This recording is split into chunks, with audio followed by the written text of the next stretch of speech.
गुरुर्ब्रह्मा गुरुर्विष्णु गुरुर्देवो महेश्वरः गुरुः साक्षात् परं ब्रह्म।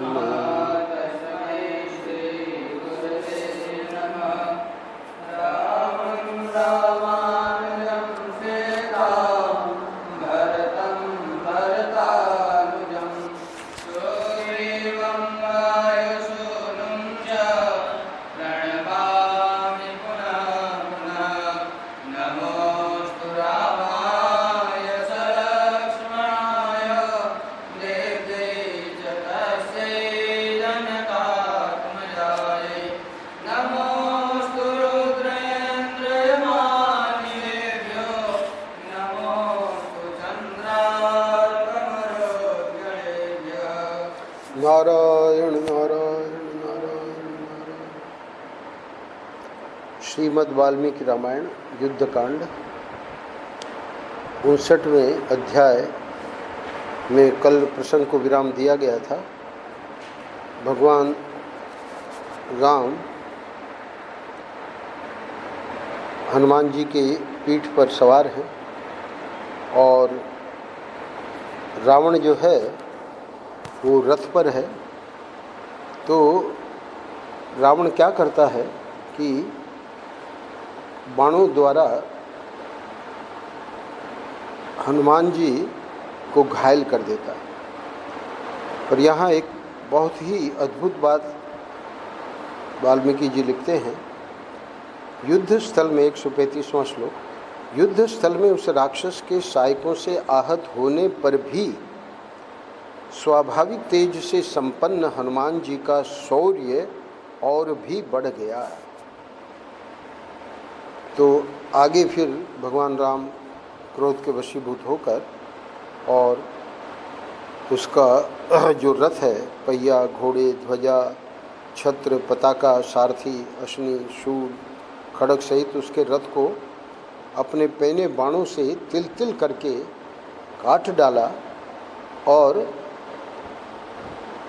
138वें श्लोक में जैसे भगवान इंद्र ने वज्र के द्वारा मेरु पर्वत पर आघात किया हो, उसी प्रकार प्रभु श्री रामचंद्र जी ने वज्र और अश्नि के समान तेजस्वी बाण से इंद्र शत्रु रावण की विशाल एवं सुंदर छाती में वेग पूर्वक आघात किया।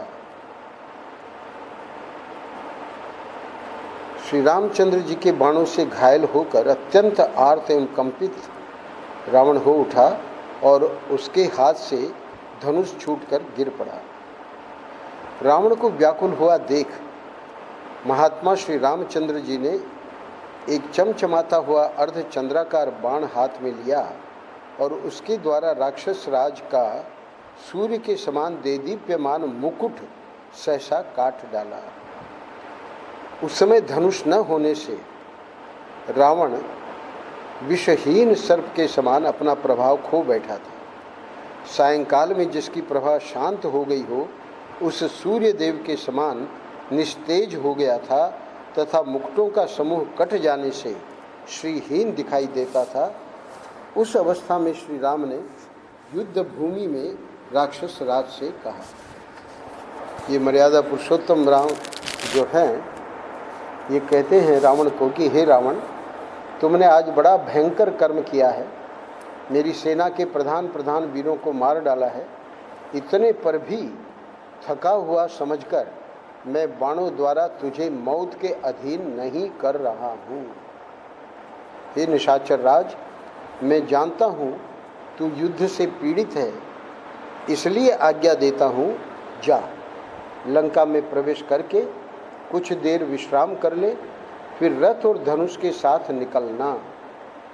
उस समय रथारूढ़ रहकर तू फिर मेरा बल देखना। भगवान श्री राम के ऐसा कहने पर राजा रावण सहसा लंका में घुस गया। उसका हर्ष और अभिमान मिट्टी में मिल गया और देवताओं और दानवों के शत्रु महाबली निशाचर राज रावण के लंका में चले जाने पर लक्ष्मण सहित श्री राम ने उस महायुद्ध के मुहाने पर वानरों के शरीर से बाण निकाले।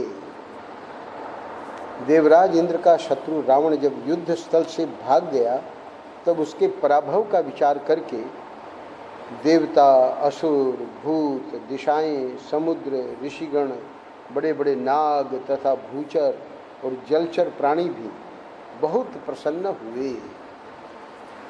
अब हम अगले अध्याय में प्रवेश कर रहे हैं। भगवान श्री राम के बाणों और भय से पीड़ित हो राक्षस राज रावण जब लंकापुरी में पहुंचा तब उसका अभिमान चूर चूर हो गया था। उसकी सारी इंद्रियां व्यथा से व्याकुल थी। जैसे सिंह गजराज को और गरुड़ विशाल नाग को पीड़ित एवं पराजित कर देता है, उसी प्रकार महात्मा रघुनाथ जी ने राजा रावण को अभिभूत कर दिया था। भगवान श्री राम के बाण ब्रह्मदंड के प्रतीक जान पड़ते थे। उनकी दीप्ति चपला के समान चंचल थी। उन्हें याद करके राक्षस राज रावण के मन में बड़ी व्यथा हुई। अब आगे का वर्णन कर रहे हैं। सोने के बने हुए दिव्य एवं श्रेष्ठ सिंहासन पर बैठकर राक्षस सब सामने बैठे हैं। राक्षसों की ओर देखता हुआ रावण उस समय इस प्रकार कहने लगा, मैंने जो बहुत बड़ी तपस्या की थी वह सब अवश्य ही व्यर्थ हो गई, क्योंकि आज महेंद्र तुल्य पराक्रमी मुझ रावण को एक मनुष्य ने परास्त कर दिया। अब वो स्मरण करता है कि अपने अभिमान में किस किस का शाप लेके वो बैठा है, वो सब उसको स्मृति में आती ये बातें राक्षसों को बता रहा है। ब्रह्मा जी ने मुझसे कहा था कि तुम्हें मनुष्यों से भय प्राप्त होगा, इस बात को अच्छी तरह जान लो। उनका कहा हुआ यह घोर वचन इस समय सफल होकर मेरे समक्ष उपस्थित हुआ है। मैंने तो देवता, दानव, गंधर्व, यक्ष, राक्षस और सर्पों से ही अवध्य होने का वर मांगा था, मनुष्यों से अभय होने की वर याचना नहीं की थी। एक और घटना उसे याद आती है। पूर्व काल में इक्ष्वाकु वंशी राजा, क्या नाम था उनका, अनरण्य। तो अनरण्य ने मुझे शाप देते हुए कहा था किसी घटना विशेष में कि हे राक्षसाधम, हे कुलांगार, हे दुर्मते, मेरे ही वंश में एक ऐसा श्रेष्ठ पुरुष उत्पन्न होगा जो तुझे पुत्र, मंत्री, सेना, अश्व और सारथी के सहित सम्रांगण में मार डालेगा। तो उसे याद करके कहता है कि मालूम होता है कि अनरण्य ने जिसकी ओर संकेत किया था, यह दशरथ कुमार राम वही मनुष्य है। अच्छा, और भी हमको बहुत सारे शाप मिले। वेदवती ने भी शाप दिया था क्योंकि मैंने उसके साथ बलात्कार किया था। जान पड़ता है कि वही वेदवती यह महाभागा जनक नंदिनी सीता होकर प्रकट हुई है। 11वें श्लोक में उमा, नंदीश्वर, रंभा, वरुण कन्या, इनके द्वारा भी जो जो कहा गया था वैसा ही परिणाम मुझे प्राप्त हुआ है। अब यहाँ वाल्मीकि जी ने नहीं वर्णन किया है, पर टिप्पणी में उमा ने कैलाश उठाने के समय भयभीत होने से रावण को शाप दिया था कि तेरी मृत्यु स्त्री के कारण होगी। नंदीश्वर वानर मूर्ति देखकर रावण हंसा था, इसलिए उन्हीं ने कहा था मेरे समान रूप और पराक्रम वाले ही तेरे कुल का नाश करेंगे। रंभा के निमित्त से नलकूबर ने और वरुण कन्या पुंजिक स्थला के निमित्त से ब्रह्मा जी ने शाप दिया था कि अनिच्छा से किसी स्त्री के साथ संभोग करने पर तेरी मृत्यु हो जाएगी। सच है, रावण कह रहा है, सच है, ऋषियों की बात कभी झूठी नहीं होती। ये शाप ही मुझ पर भय अथवा संकट लाने में कारण हुए हैं। इस बात को हे राक्षसों तुम जानकर अब आए हुए संकट को टालने का प्रयत्न करो। एक और बात कह रहा है, राजमार्गों तथा गोपुरों के शिखरों पर उनकी रक्षा के लिए राक्षस लोग डटे रहे। साथ ही जिसके गांभीर्य की कहीं तुलना नहीं है, जो देवताओं और दानों का दर्प दलन करने वाला है, कौन है वो? कुंभकर्ण, जिसे ब्रह्मा जी के शाप से प्राप्त हुई निद्रा जिसे सदा अभिभूत किए रहती है, राक्षसों को आज्ञा देता है कि उस कुंभकर्ण को भी जगाया जाए। प्रहस्त मारा गया और मैं भी सम्रांगण में परास्त हो गया। ऐसा जानकर महाबली रावण ने राक्षसों की भयानक सेना को आदेश दिया कि तुम लोग नगर के दरवाजों पर रहकर उनकी रक्षा के लिए यत्न करो, परकोटों पर भी चढ़ जाओ और एक और कार्य करना है, निद्रा के अधीन हुए कुंभकर्ण को जगा दो। वह राक्षस काम भोग से अचेत हो बड़ी निश्चिंतता के साथ सुखपूर्वक सो रहा है। वह कभी 9, कभी 7, कभी 10 और कभी 8 मास तक सोता रहता है। अतः तुम लोग महाबली कुंभकर्ण को शीघ्र जगा दो। महाबाहु कुंभकर्ण सभी राक्षसों में श्रेष्ठ है। वह युद्ध स्थल में वानरों और उन राजकुमारों को भी शीघ्र ही मार डालेगा। यदि कुंभकर्ण को जगा दिया जाए, 20वां श्लोक, तो इस भयंकर संग्राम में मुझे राम से पराजित होने का शोक नहीं होगा।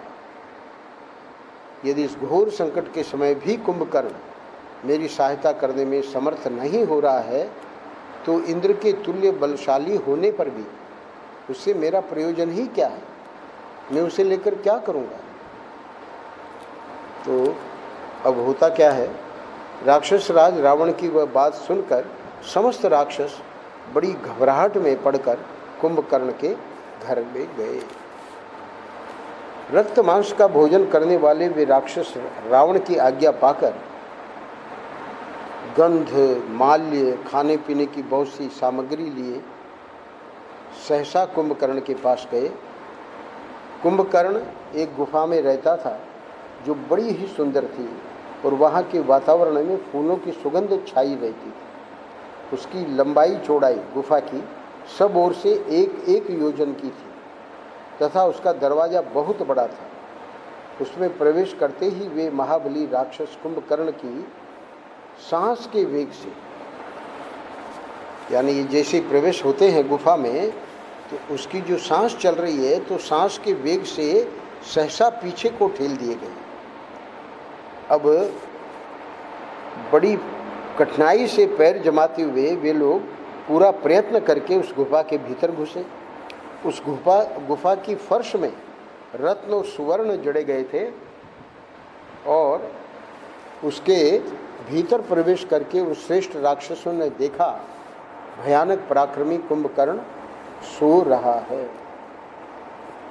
अब जगाने का जो वर्णन है अगले 30 श्लोकों में वाल्मीकि जी करने जा रहे हैं। ये वाल्मीकि जी की कथा लव और कुश वहाँ दरबार में सुना रहे हैं। बालकांड में ये बात आई थी, वाल्मीकि जी ने कंठस्थ करवा दिया था लव कुश को और वो इसको गाते थे और गा के जनपद में घूमते थे। तो भगवान राम की दृष्टि पड़ी तो वे बुलाए और बुला के अब प्रतिदिन कथा सुनते हैं। तो युद्धकांड का वर्णन लव कुश कर रहे हैं। यहाँ वाल्मीकि जी ने क्या कहा है, महानिद्रा में निमग्न हुआ कुंभकर्ण बिखरे हुए पर्वत के समान विकृत अवस्था में सोकर खर्राटे ले रहा था। अतः वे सब राक्षस एकत्र होकर उसे जगाने की चेष्टा करने लगे। उसका सारा शरीर ऊपर उठी हुई रोमावलियों से भरा था। वह सर्प के समान सांस लेता और अपने इन श्वासों से लोगों को चक्कर में डाल देता था। वहाँ सोया हुआ वह राक्षस भयानक बल विक्रम से संपन्न था। उसकी नासिका के दोनों छिद्र बड़े भयंकर थे। मुंह पाताल के समान विशाल था। उसने अपना सारा शरीर शैया पर यानी जमीन पर डाल रखा था और उसकी देह से रक्त और चर्बी की सी गंध प्रकट होती थी। उसकी भुजाओं में बाजूबंद शोभा पाते थे। मस्तक पर तेजस्वी किरीट धारण करने के कारण वह सूर्य देव के समान प्रभा पुंज से प्रकाशित हो रहा था।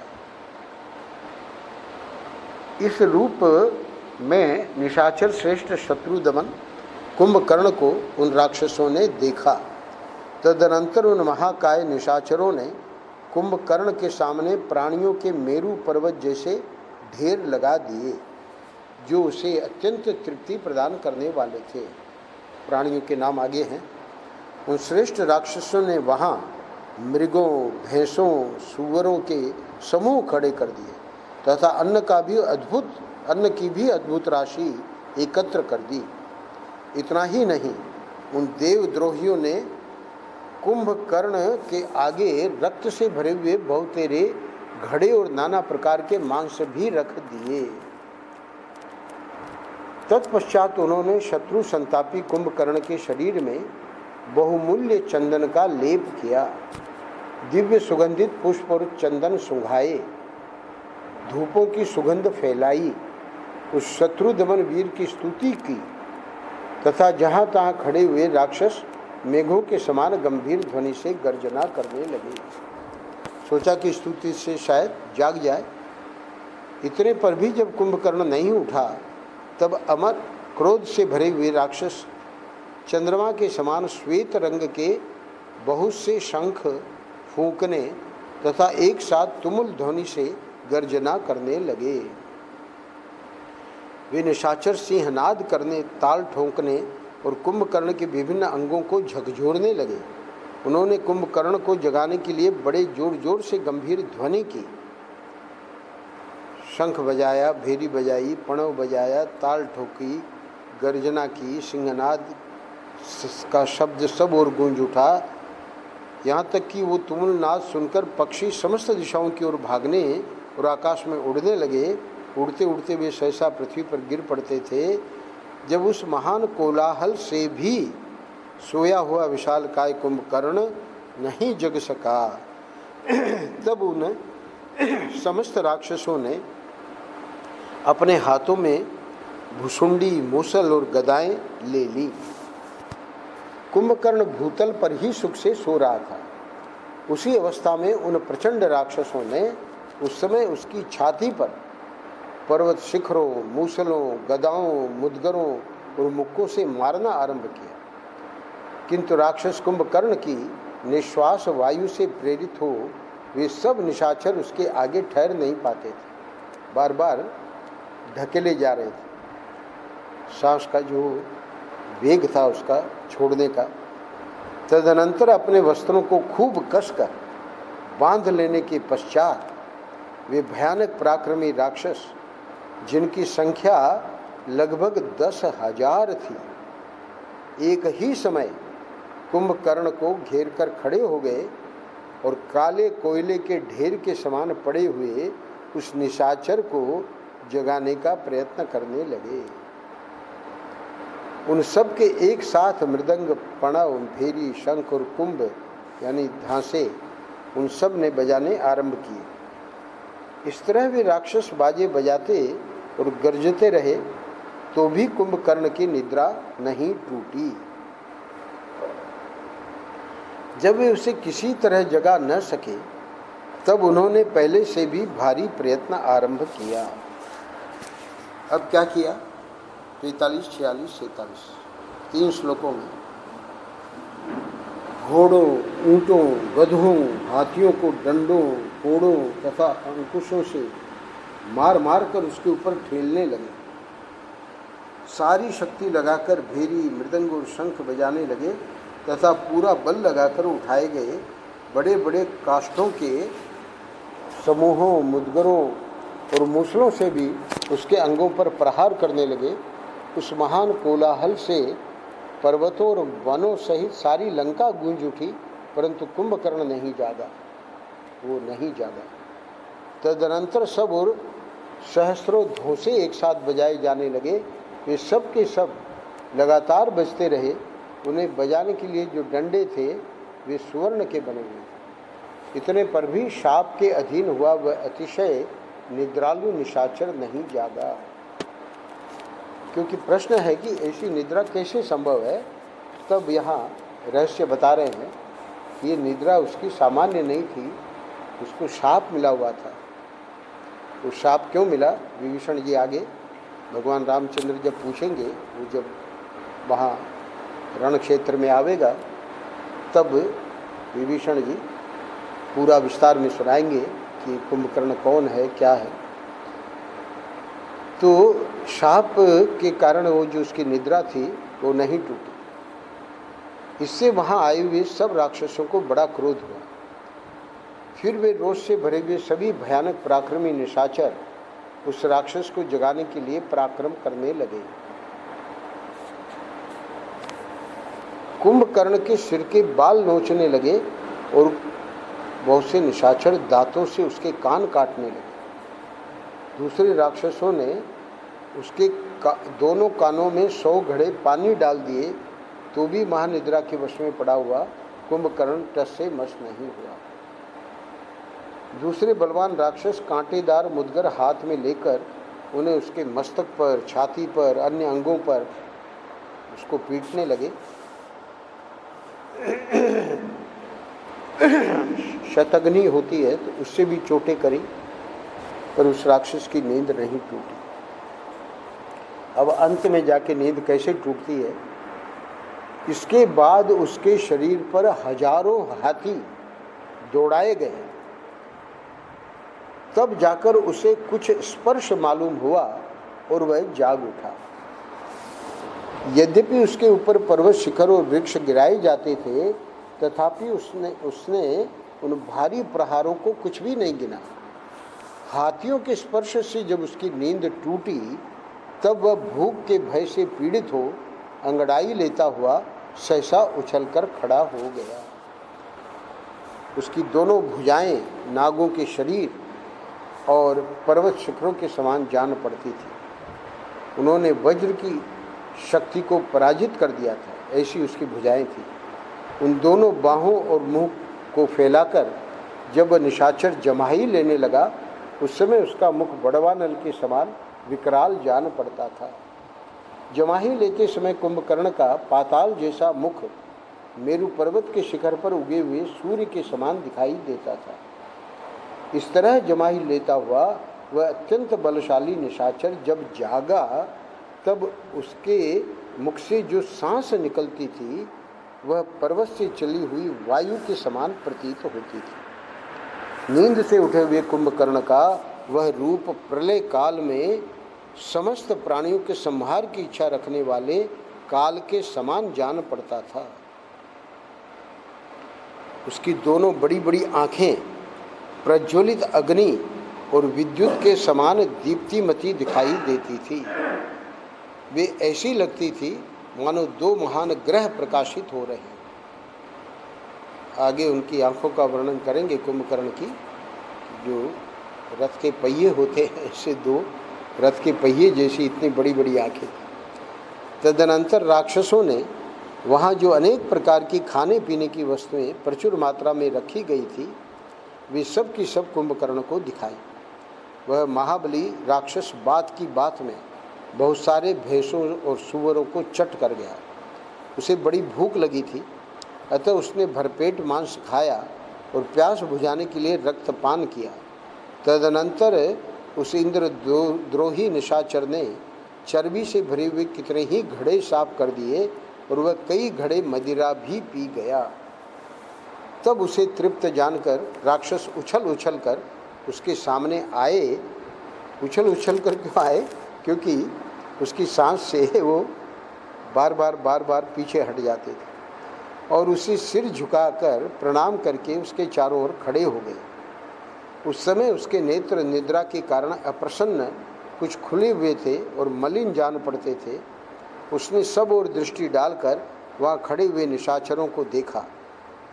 निशाचरों में श्रेष्ठ कुंभकर्ण ने उन सब राक्षसों को सांत्वना दी और अपने जगाए जाने के कारण आश्चर्य होकर उनसे इस प्रकार पूछा, तुम लोगों ने इस प्रकार आदर करके मुझे किस लिए जगाया है? राक्षस राज रावण कुशल से है ना? यहाँ कोई भय तो नहीं उपस्थित हुआ है?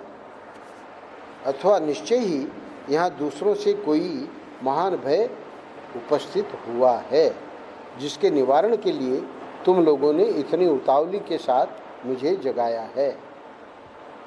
अच्छा, तो आज मैं राक्षस राज के भय को उखाड़ फेंकूंगा, महेंद्र पर्वत या इंद्र को भी चीर डालूंगा और अग्नि को भी ठंडा कर दूंगा। मुझ जैसे पुरुष को किसी छोटे मोटे कारणवश नींद से नहीं जगाया जाएगा, अतः तुम लोग ठीक ठीक बताओ मेरे जगाए जाने का क्या कारण है। शत्रुसूदन कुंभकर्ण जब रोष में भरकर इस प्रकार पूछने लगा, तब राजा रावण के सचिव इनका नाम क्या था, यूपाक्ष, तो यूपाक्ष उसके प्रश्न का उत्तर देता है, हाथ जोड़कर कहता है, हे महाराज, हमें देवताओं की ओर से तो कभी कोई भय हो ही नहीं सकता। इस समय केवल एक मनुष्य से तुमुल भय प्राप्त हुआ है जो हमें सता रहा है। हे राजन, इस समय एक मनुष्य से हमारे लिए जैसा भय उपस्थित हो गया है वैसा तो कभी दैत्यों और दानवों से भी नहीं हुआ था। पर्वताकार वानरों ने आकर इस लंकापुरी को चारों ओर से घेर लिया है। सीता हरण से संतप्त हुए श्री राम की ओर से हमें तुमुल भय की प्राप्ति हुई है। पहले एक ही वानर ने यहाँ आकर इस महापुरी को जला दिया था और हाथियों तथा साथियों सहित राजकुमार अक्ष को भी मार डाला था। अब ये जो राम आए हैं, यूपाक्ष वर्णन कर रहा है कुंभकर्ण को, ये सूर्य के समान तेजस्वी हैं। उन्होंने देव शत्रु पुलस्त कुलनंदन साक्षात राक्षस राज रावण को भी युद्ध में हराकर जीवित छोड़ दिया और कहा कि लंका को लौट जाओ। महाराज की जो दशा देवता दैत्य और दानव भी नहीं कर सके थे, वो दशा राम ने कर दी। उनके प्राण बड़े संकट से बचे, यानी भगवान राम चाहते तो मार डालते, पर छोड़ दिया। युद्ध में भाई की पराजय से संबंध रखने वाली यूपाक्ष की यह बात सुनकर कुंभकर्ण आंखें फाड़ फाड़ कर देखने लगा और यूपाक्ष से इस प्रकार बोला, हे यूपाक्ष, मैं अभी यानी यहीं से सारी वानर सेना राक्षसों को सारी वानर सेना को तथा लक्ष्मण सहित राम को भी रणभूमि में परास्त करके और फिर रावण का दर्शन करूंगा। आज वानरों के मांस और रक्त से राक्षसों को तृप्त करूंगा और स्वयं भी राम और लक्ष्मण के खून पीऊंगा। कुंभकर्ण के बढ़े हुए क्रोध दोष से युक्त अहंकार पूर्ण वचन सुनकर राक्षस योद्धाओं में प्रधान महोदर ने हाथ जोड़कर ये बात कही। महोदर भी वहीं थे, तो ये महोदर जो है आगे भी इसकी भूमिका है। ये क्या कहता है कुंभकर्ण को, हे महाबाहु, पहले चलकर महाराज रावण की बात सुन लीजिए, फिर गुण दोष का विचार करने के पश्चात युद्ध में शत्रुओं को परास्त कीजिएगा। महोदर की यह बात सुनकर राक्षसों से घिरा हुआ महातेजस्वी महाबली कुंभकर्ण वहाँ से चलने की तैयारी करने लगा। पर यहाँ अभी ये प्रस्थान इसलिए नहीं किया कि ये लोग रावण से जानकारी प्राप्त करके आ जावें कि क्या करना है, सीधे युद्ध स्थल में जाना है कि रावण से मिलना है। तो ये इसके ये सब निशाचर जाएंगे और आगे वर्णन है कि वे रावण के महल में गए निशाचर और हाथ जोड़कर बोले कि हे राक्षेश्वर, आपके भाई कुंभकर्ण जाग उठे हैं, कहिए वे क्या करें, सीधे युद्ध स्थल में ही पधारें या आप उन्हें यहाँ उपस्थित देखना चाहते हैं। तब रावण ने बड़े हर्ष के साथ उन उपस्थित हुए राक्षसों से कहा कि मैं कुंभकर्ण को यहाँ देखना चाहता हूँ, उनका यथोचित सत्कार किया जाए। तो यथोचित सत्कार का अर्थ है कि वहाँ जो भी उसे खाने पीने को दिया गया है वो पर्याप्त अभी नहीं है। तब जो आज्ञा कहकर रावण के भेजे हुए वे सब राक्षस पुनः कुंभकर्ण के पास आकर इस प्रकार बोले, हे प्रभु, सर्व राक्षस शिरोमणि महाराज रावण आपको देखना चाहते हैं, अतः आप वहाँ चलने का विचार करें और पधारकर अपने भाई का हर्ष बढ़ावें। भाई का यह आदेश पाकर महापराक्रमी दुर्जय वीर कुंभकर्ण बहुत अच्छा कहकर शैया से उठकर खड़ा हो गया। उसने बड़े हर्ष और प्रसन्नता के साथ मुंह धोकर स्नान किया और पीने की इच्छा से तुरंत बलवर्धक पेय ले आने की आज्ञा दी। अब बलवर्धक पेय क्या है? रावण के आदेश से, रावण ने कह ही दिया था कि उसका सम्मान सत्कार किया जाए, तो रावण के आदेश से वे सब राक्षस तुरंत मद्य तथा नाना प्रकार के भक्ष्य पदार्थ ले आए। कुंभकर्ण 2000 घड़े मद्य शराब गटक कर चलने को उद्यत हुआ। इससे उसमें कुछ ताजगी आ गई तथा वह मतवाला, तेजस्वी और शक्ति संपन्न हो गया। अब ये 60वां अध्याय पूरा होने जा रहा है। फिर जब राक्षसों की सेना के साथ कुंभकर्ण भाई के महल की ओर चला, उस समय वह रोष से भरे हुए प्रलय काल के विनाशकारी यमराज के समान जान पड़ता था। उधर वानर लोग भी देख रहे हैं कुंभकर्ण को। कुंभकर्ण अपने पैरों की धमक से सारी पृथ्वी को कंपित कर रहा था। जैसे सूर्य देव अपनी किरणों से भूतल को प्रकाशित करते हैं, उसी प्रकार वह अपने तेजस्वी शरीर से राजमार्ग को उद्भासित करता हुआ हाथ जोड़े अपने भाई के महल में गया, ठीक उसी तरह जैसे देवराज इंद्र ब्रह्मा जी के धाम में जाते हैं। राजमार्ग पर चलते समय शत्रुघाती कुंभकर्ण पर्वत शिखर के समान जान पड़ता था। नगर के बाहर खड़े हुए वानर सहसा उस विशालकाय राक्षस को देखकर सेनापतियों सहित सहम गए। उनमें से कुछ वानरों ने शरणागत वत्सल भगवान श्री राम की शरण ली, कुछ व्यथित होकर गिर पड़े, कोई पीड़ित हो संपूर्ण दिशाओं में भाग गए और जहाँ तहाँ धराशायी हो गए, और कितने ही वानर भय से पीड़ित होकर धरती पर लेट गए। अंतिम श्लोक में, वह पर्वत शिखर के समान ऊंचा था, उसके मस्तक पर मुकुट शोभा देता था, वह अपने तेज से सूर्य का स्पर्श करता सा जान पड़ता था। उस बढ़े हुए विशालकाय एवं अद्भुत राक्षस को देखकर सभी वनवासी वानर भय से पीड़ित हो इधर उधर भागने लगे। अब कल 61वें अध्याय में वहाँ रावण की जो कुंभकर्ण से भेंट हुई है उसका वर्णन अभी वाल्मीकि जी अगले अध्याय में 62वें में करेंगे। 61वें अध्याय में भगवान राम के पूछने पर, क्योंकि वो भी देखते हैं, तो विभीषण बताते हैं कि कुंभकर्ण कौन है, क्या है। इसकी चर्चा होने के बाद अब रावण और कुंभकर्ण के बीच में संवाद होगा, उसका 62वें अध्याय में। और वो जो महोदर है, यहाँ तो कुंभकर्ण ने 63वें अध्याय में रावण को उसके कुकृत्यों के लिए उपालंब दिया है, और फिर भी जब रावण ने कहा कि आप उपदेश मत करिए, तो कहा कोई बात नहीं, धैर्य बंधाकर युद्ध विषयक मैं सबको समाप्त कर दूंगा। अब वो महोदर जो वहाँ बैठा है, तो क्योंकि काफ़ी कुछ उपदेश दिया कुंभकर्ण ने, वो सब उसने सुना और अपना घमंड भी दिखाया कुंभकर्ण ने, तो दोनों उसको पसंद नहीं आए। क्यों? क्योंकि राम के पराक्रम को वो जानता है महोदर। तो फिर कुंभकर्ण को कहता है कि ये सब तुम्हारा घमंड यहाँ नहीं चलेगा, युक्ति से काम लेना पड़ेगा। तो क्या युक्ति है, क्या उपाय है? किसी ने पूछा नहीं है उसको, अपनी ओर से बता रहा है। तो वो बात जची नहीं।